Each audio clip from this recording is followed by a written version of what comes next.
Hello students, कैसे आप सब। मैं कुशल शर्मा, आप देख रहे हैं मेरा यूट्यूब चैनल कुशल क्लासेस। तो देखिए, आज हम अलजेब्रा से अलग कुछ नंबर सिस्टम से रिलेटेड करने वाले हैं, क्योंकि मैंने नॉर्मली फील किया पढ़ाते हुए कि बच्चों को नंबर सिस्टम से रिलेटेड नॉलेज काफ़ी कम है। मतलब उनको बेसिक नंबर्स के बारे में नहीं पता कि नेचुरल नंबर, होल नंबर्स के बीच में क्या डिफरेंस होता है, या इंटीजर्स और अगर हम रेशनल नंबर्स की बात करें तो उनके बीच में क्या डिफरेंस है, या उनमें क्या हमारे पास सिमिलरिटीज़, हम कैसे पहचान करें कि कौन सा नंबर किस कैटेगरी में आ सकता है और किस में नहीं आ सकता है। ठीक है, तो बिल्कुल बेसिक चीज़ है मैथ से रिलेटेड, लेकिन आपको आनी बहुत ही ज़रूरी है।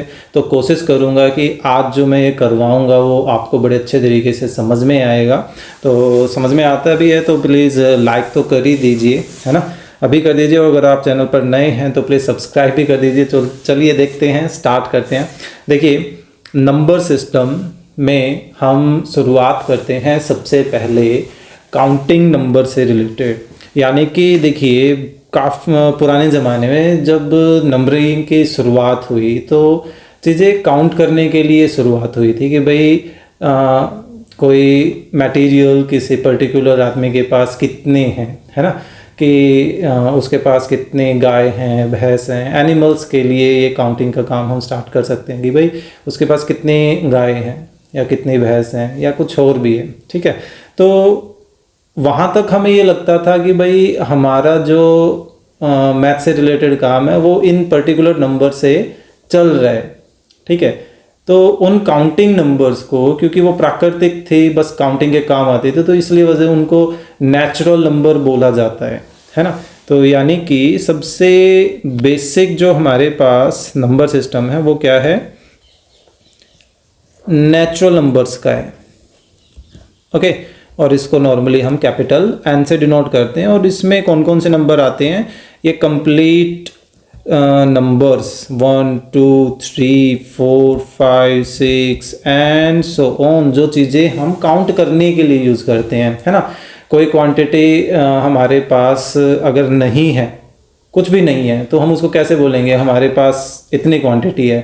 उसके लिए इन नेचुरल नंबर में व्यवस्था नहीं है ना। कि भाई कोई कहता है कि मेरे पास तो एक भी गाय नहीं है, तो एक भी गाय को हम मैथमेटिकली कैसे रिप्रेजेंट करें। तो काफ़ी टाइम पहले इसको सिर्फ वर्ड्स में लिखा जाता था, ZERO, जीरो, या कुछ भी अपनी अपनी लैंग्वेज के अकॉर्डिंगली, शून्य, कुछ इस तरीके से। इसको सिंबल का जो नाम दिया गया है एक पर्टिकुलर डिनोट करने का, वो काफ़ी टाइम बाद हुआ है। ठीक है, तो अगर अब हम इन्हीं नेचुरल नंबर्स में जीरो भी इंक्लूड कर दें, मान लीजिए हमने इसको एक पर्टिकुलर बॉक्स में बंद कर लिया और इस बॉक्स को एक और बॉक्स है, ठीक है, उसके अंदर रख दिया, तो ऑब्वियस सी बात है अब इस बड़े बॉक्स में ये नेचुरल नंबर तो है ही, यानी कि 1 2 3 4 5 एंड सो ऑन। साथ साथ हमने यहाँ से जो जगह थी उसमें से जीरो डाल दिया, यानी कि अब इस बड़े बॉक्स में जीरो भी है, 1 2 3 4 5 6 ये सारे नंबर आ गए, है ना।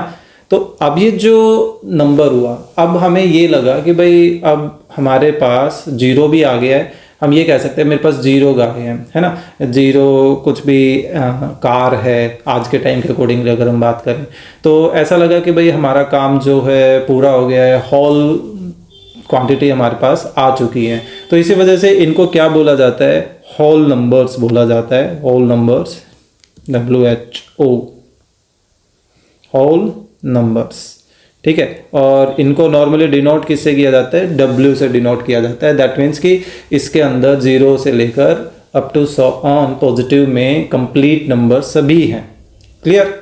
लेकिन फिर हमने डिफ़िकल्टी फील की कि अगर हम बड़े में से छोटा नंबर घटाते हैं, ठीक है, तो हमारे पास कोई प्रॉब्लम नहीं है, हमारे पास ये आ गया।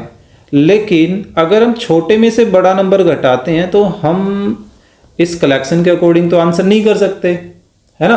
तो अब आंसर करें कैसे, तो ऐसे सिचुएशन में हमें कुछ अलग नंबर सिस्टम की ज़रूरत पड़ी।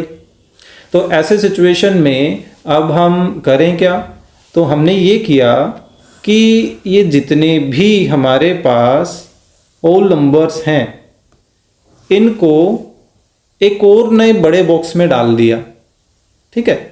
और ये जो खाली स्पेस था उसमें से हमने क्या किया, इन नेचुरल नंबर्स का नेगेटिव पार्ट और डाल दिया उनमें, ठीक है।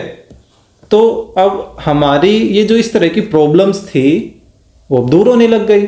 अब छोटे में से बड़ा जब घटाते हैं तो अब हमारे पास एक पर्टिकुलर रिजल्ट आने लग गया, है ना।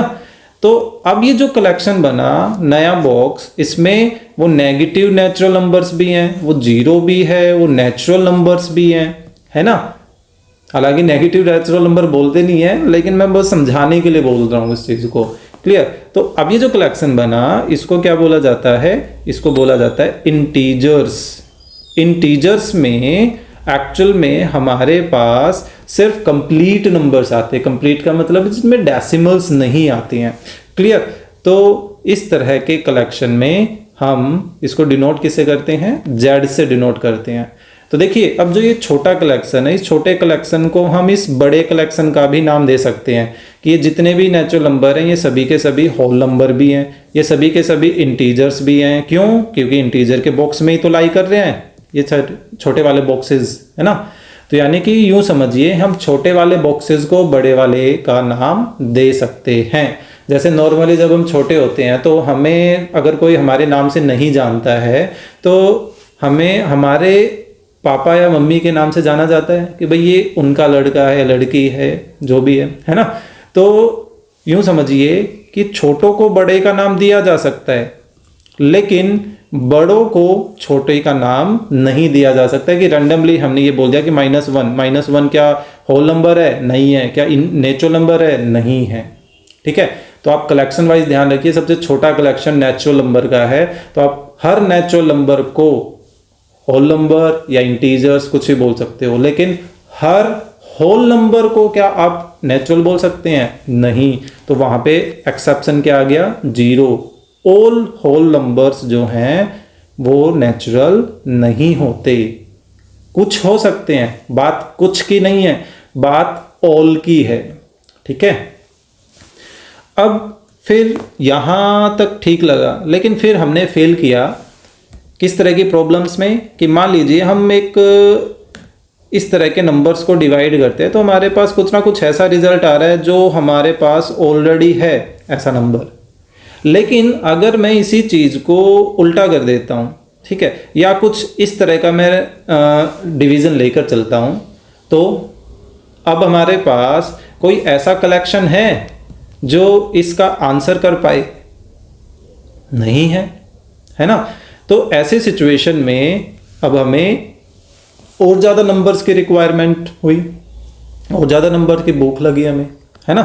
तो अब हमने फिर से क्या किया, एक और बड़ा बॉक्स लिया और उस बड़े बॉक्स में ये छोटे बॉक्सेस तो डाल ही दिए, साथ साथ हमने कुछ पॉइंटों के नंबर भी डाल दिए, लाइक 0.3 या 3/2 फ्रैक्शन वाले नंबर भी डाल दिए, ठीक है। फ्रैक्शन किसको बोलते हैं, जो p/q फॉर्म में लिखे जा सकते हैं, clear, like 7/3 and so on. एक पॉइंट में और कोई लिख देता हूँ बड़ा, 9.1 एंड सो ऑन। ऐसे ही जैसे हमने पॉजिटिव लिखे बिल्कुल ऐसे ही नेगेटिव नंबर्स भी हमने इनमें सब्स्टिट्यूट किए, पॉइंटों में भी और फ्रैक्शन में भी, लाइक दिस, ठीक है। तो अब हमारे जो इस तरह की प्रॉब्लम्स हैं वो अब दूर होने लग गई। अब हम इसको डिवाइड करके क्या रिजल्ट देते हैं, 1.5, और 1.5 हमारी इस कैटेगरी में कहीं ना कहीं फिट बैठ जाता है ना। तो ये हमारी इस तरह की प्रॉब्लम्स भी दूर होने लग गई। तो अब ये जो नया कलेक्शन बना, अब इस नए कलेक्शन को क्या नाम दिया जाता है, इस नए कलेक्शन को नाम दिया जाता है रेशनल नंबर्स, ठीक है।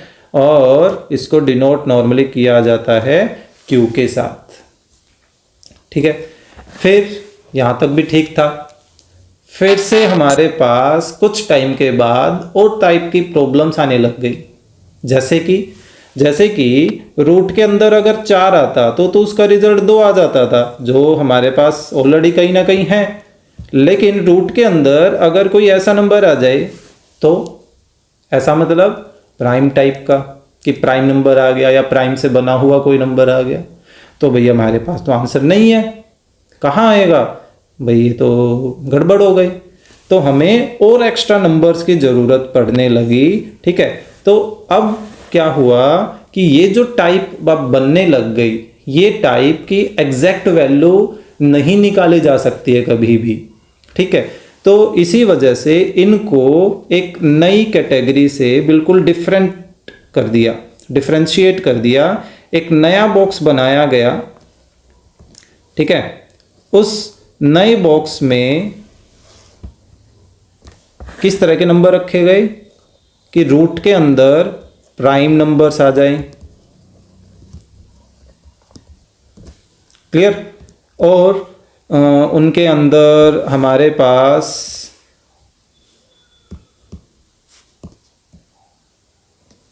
कुछ एक और मैं बताता हूँ, एक सेकेंड।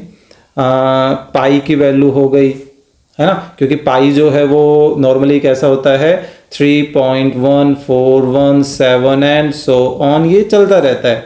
यहाँ पर जो डेसिमल है और यहाँ पर जो डेसिमल है, इनमें बहुत डिफरेंस है। मैं इन डिफरेंस को भी यहाँ पर इस वीडियो में क्लियर करने वाला हूँ। ठीक है, तो देखिए पाई हो गई, रूट के अंदर हमारे पास प्राइम नंबर हो गया, या हमारे पास डेसिमल जो एक्सपेंशन है वो कैसी होती है, neither terminate nor repeat decimal expansion. तो इस तरह की अगर कोई डेसिमल एक्सपेंशन होती है, इसका मैं कोई एग्जांपल अभी देने वाला हूं, तो इस तरह से जो नंबर बने उनका जो कलेक्शन बना, उन कलेक्शंस को बोला जाता है इर्रेशनल नंबर्स। ठीक है, इर्रेशनल नंबर्स, इरेशनल नंबर्स, और इसको नॉर्मली क्यू डैश से भी रिप्रेजेंट कर दिया जाता है। क्लियर, तो मैं इसको अलग कलर से डिनोट कर देता हूँ, ये जितने भी नेम्स हैं। क्लियर, तो अब ये देखिए दो अलग अलग टाइप के बॉक्स बन गए, एक रेशनल नंबर का और एक इरेशनल नंबर का। अब क्या किया गया, इन दोनों को भी एक नए बॉक्स में रख दिया गया, इससे भी बड़े बॉक्स में, और उस बड़े बॉक्स में ये दोनों नंबर आ गए। ठीक है, दो टाइप के, रेशनल और इरेशनल। तो इस बड़े बॉक्स को क्या नाम दिया गया, इस बड़े बॉक्स को नाम दिया गया रियल नंबर्स। ठीक है, और इसको नॉर्मली कैपिटल आर से डिनोट किया जाता है। क्लियर, तो ये डिनोट करने के जो काम है वो कैपिटल लेटर्स में हैं, जिनका आपको ध्यान रखना है। तो यानी कि ये जो रियल नंबर बना, ये रेशनल और इरेशनल के कलेक्शन से बना है। अब मैं इसी चीज़ को बिल्कुल उल्टे वे में समझाने की कोशिश करता हूँ, क्योंकि अब यहाँ पर कन्फ्यूजन किस चीज़ का रहा है, डेसिमल नंबर्स का कन्फ्यूजन रहा है। तो उस डेसिमल नंबर को और थोड़ा सा ब्रीफ में डिस्क्राइब करते हैं। देखिए मैं अब शुरुआत करने वाला हूँ इस रियल नंबर से। ठीक है, रियल नंबर्स, रियल नंबर अभी अभी हमने देखा दो कैटेगरी में बटा हुआ है। ठीक है, एक है रेशनल नंबर्स की कैटेगरी में और एक इरेशनल नंबर्स की कैटेगरी में। ठीक है, अब रेशनल की जितने भी नंबर्स हैं, इनकी एक सिंपल सी पहचान ये हो सकती है कि इनकी, अब मैं रिप्रेजेंटेशन लिख रहा हूँ कि क्या पहचान हो सकती है कि ये p/q फॉर्म में लिखे जा सकते हैं जितने भी ये रेशनल नंबर्स हैं। ठीक है, और यहाँ पर जो q है वो जीरो नहीं होना चाहिए, क्योंकि डिनोमिनेटर जीरो अगर किसी का हो जाता है तो उसका कोई रिजल्ट नहीं निकल के आता। मैं इस पे भी काम ऑलरेडी कर चुका हूँ। ठीक है, इससे रिलेटेड वीडियो का जो लिंक है वो मैं डिस्क्रिप्शन में डाल दूंगा, वहाँ से जाकर देख सकते हैं अगर आप ये देखना चाहते हैं कि अगर हम जीरो से डिवाइड करते हैं तो क्या होता है। क्लियर, तो देखिए कोई भी नंबर आप पिक कर लीजिए, मान लीजिए -4 लेते हैं, तो क्या हम -4 को -4/1 लिख सकते हैं? कोई आंसर पर इफेक्ट पड़ा? नहीं पड़ेगा, है ना। लेकिन ये p/q फॉर्म में तो लिखा गया, तो p/q फॉर्म में लिखने की वजह से हम इसको रेशनल की कैटेगरी में डाल सकते हैं। यानी कि मैं अब रेशनल नंबर्स की पहचान बता रहा हूँ कि रेशनल नंबर्स को कैसे पहचान किया जाए कि कौन से नंबर्स रेशनल में होंगे। ठीक है, जो पी बाई क्यू फॉर्म में नज़र आए दैट मीन्स कि वो रेशनल नंबर्स हो सकते हैं। क्लियर? लेकिन कंफ्यूज होने की जरूरत नहीं है कि मैंने हो सकते बोला है। जैसे कोई एग्जांपल दे दे √3/2, कोई ये कहेगा कि ये तो पी बाई क्यू फॉर्म में है और क्यू 0 भी नहीं है, तो ये तो हमारे पास क्या हो गया, रेशनल हो गया, जबकि ऐसा नहीं है। ठीक है, ये इनके ऑपरेशंस पर बेस्ड है, इन पर जो ऑपरेशन होगा उस पर हम अलग से डिस्कस करेंगे, एक अलग वीडियो में डिस्कस करेंगे। ठीक है, इसी सीरीज में हम उसको आगे लेकर चलेंगे नंबर सिस्टम में ही। अब देखिए, रेशनल की एक और पहचान होती है डेसिमल्स में। ठीक है, डेसिमल फॉर्म। डेसिमल फॉर्म जो है वो दो तरीके की होती है रेशनल में। एक होती है टर्मिनेटिंग, जैसे एग्जांपल देता हूँ 0.3 या 1.72 या हमारे पास कुछ भी हो सकता है लाइक 23.847, ऐसे कुछ भी आ गया है ना, या 5 लिख देते हैं। मेन है कि डेसिमल के 1, 2, 3, 10, 1000, लाख कुछ स्टेप्स के बाद वो आगे बढ़ना बंद हो जाए। जैसे एक सिंपल सा एग्जांपल लिया था 3/2, 1.5, 0.5 एक ही डेसिमल तक आगे बढ़ा और उसके बाद खत्म हो गया, आगे डिवाइड ही नहीं हो रहा है ना। तो इस तरह के जो नंबर्स होते हैं उसको टर्मिनेटिंग डेसिमल रिप्रेजेंटेशन के अंडर डाला जाता है और वो क्या बन गए, वो रेशनल नंबर बन गए। और रेशनल हैं तो रियल तो खैर होने ही है ना। फिर इनकी एक और टाइप आती है नॉन टर्मिनेट बट रिपीट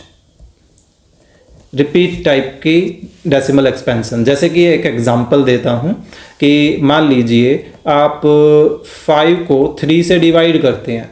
ठीक है, तो डिवाइड करते हो तो हम रिजल्ट क्या देखते हैं, 1.666 एंड सो ऑन, ये चलता जाता है ना, कभी रुकेगा नहीं रुकेगा। तो यहां पर आप नोटिस करेंगे डेसिमल के बाद 6 जो है वो रिपीट होने लग गया है ना। तो इस तरह के डेसिमल एक्सपेंशन को बोला जाता है non terminate but repeat type का डेसिमल एक्सपेंशन। तो मैं इसी का एक एग्जांपल दे देता हूं, है ना। और नॉर्मली हम इसको 6 के ऊपर बार करके लिखते भी हैं, यानी कि जो पार्ट रिपीट होता है वो बार के नीचे लिखा जाता है और वो सिर्फ डेसिमल के बाद ही होगा। अब आपको इस चीज का भी ध्यान रखना है कि यहां पर एक पर्टिकुलर पैटर्न रिपीट होगा। ऐसा नहीं कि मान लो मैं एक एग्जांपल देता हूं 1.3738393031 एंड सो ऑन। आपको भी देखो यहाँ पे 3 रिपीट हो रहा है तो ये इस कैटेगरी में आ जाएगा, नहीं, एक पर्टिकुलर पैटर्न रिपीट होना चाहिए like 1.37 then 37 then 37 then 37 and so on, यानी कि हम इसको 1.37 का बार लिख सकते हैं। ठीक है, तो ये होता है non terminate but repeat type का। अब जो मैंने यहां एग्जांपल दिया था, ये एग्जांपल क्या होता है, neither terminate nor repeat decimal expansion. ठीक है, यानी कि ये किस कैटेगरी में आया, ये इर्रेशनल के कैटेगरी में आ गया। ठीक है, तो यानी कि हमने नोटिस किया कि कोई भी नंबर डेसिमल में 3 तरीके के हो सकते हैं, उन 3 में से 2 टाइप तो रेशनल में आ गए और एक टाइप इर्रेशनल की कैटेगरी में आ गया। ठीक है, इस चीज का ध्यान रखना। और अगर रूट के अंदर आपको क्या देखने को मिले, प्राइम नंबर्स या प्राइम नंबर्स का कोई बना हुआ नंबर लाइक 6 है, 6 वैसे तो प्राइम नहीं होता लेकिन 2 और 3 के मल्टीपल से बना है। ठीक है, तो इस तरह के नंबर्स भी कहाँ आते हैं, इरेशनल की कैटेगरी में आते हैं। या एक और एग्जांपल दें, पाई भी इरेशनल नंबर्स की कैटेगरी में ही आता है। क्लियर?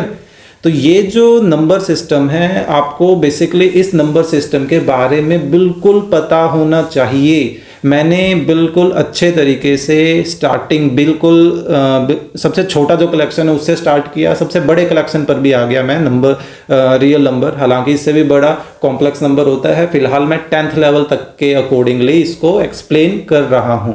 क्लियर।